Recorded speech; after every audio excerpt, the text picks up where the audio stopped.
Hi hello ಎಲ್ರಿಗೂ ನಮಸ್ಕಾರ. Welcome back to my mini vlog. ಇದು ನಮ್ಮ ಊರಿನ ಜಾತ್ರೆ ವ್ಲಾಗ್ ಆಗಿರುತ್ತೆ. ಇದನ್ನ ನಾನು ತುಂಬಾನೇ ಲೇಟಾಗಿ ಅಪ್ಲೋಡ್ ಮಾಡ್ತೀನಿ. I am so sorry for that. ನನಗೆ ಸ್ವಲ್ಪ ಕಾಲೇಜಲ್ಲಿ ಕೆಲಸ ಆಯಿತು ಅಂತ ಹೋಗಿದ್ದೆ. ಅಷ್ಟು ವಾಪಸ್ ಬರೋಷ್ಟರಲ್ಲಿ ರಶ್ಮಿಕಾ ಮತ್ತೆ ಎಲ್ಲರೂ ಬಂದಿದ್ರು. ಸೊ ಅದಾದ್ಮೇಲೆ ನಾವು ಆರ್ತಿಗೆ ರೆಡಿ ಮಾಡ್ಕೊಂಡ್ವಿ. ಚೆನ್ನಾಗಿ ರೆಡಿ ಆಗಿದ್ವಿ ಇಬ್ರು ಅಂತ ಹೇಳಿ ಫೋಟೋ ತೆಗೆಸ್ಕೊಳ್ಳೋಕೆ ಅವ್ರ ಮಗಳ ಕೈಗೆ ಫೋಟೋನ ಕೊಟ್ಟಿದ್ದಾರೆ. ಅವಳಂತೂ ತುಂಬಾ ಅಂದರೆ ತುಂಬ ಚೆನ್ನಾಗಿ ಫೋಟೋ ತೆಗೆದಿದ್ಲು ಅಂತ ನನಗೆ ತೋರಿಸಿ ನಗ್ತಾ ಇದ್ಲು ನಮ್ಮಕ್ಕ.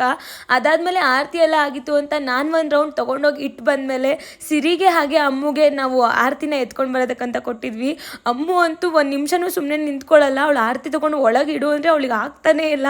ಕೊಟ್ಬಿಟ್ಟು ವಾಪಸ್ ಒಳಗಡೆ ಬೇಗನೆ ಹೋಗ್ಬಿಟ್ಲು. ನಾವು ಮನೇಲಿ ಪೂಜೆ ಎಲ್ಲ ಆದ ತಕ್ಷಣ ನಾವು ಹೋಗಿದ್ದು ದೇವಸ್ಥಾನಕ್ಕೆ ಹಾಗೆ ಪೂಜೆ ಮಾಡಿಸ್ಕೊಂಡು ಬರೋಣ ಅಂತ.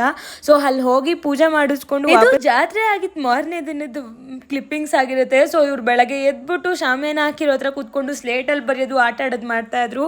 ಹಾಗೆ ದೀರು ಇವರೆಲ್ಲ ಕೂತ್ಕೊಂಡು ಆಟ ಆಡ್ತಾಯಿದ್ರು. ಮನೆಗೆ ಇವತ್ತು ನಾನು ಅಮ್ಮನ ಹಾಗೆ ಚಂದುನ ಇಬ್ಬರೂ ಇನ್ವೈಟ್ ಮಾಡಿದ್ದೆ.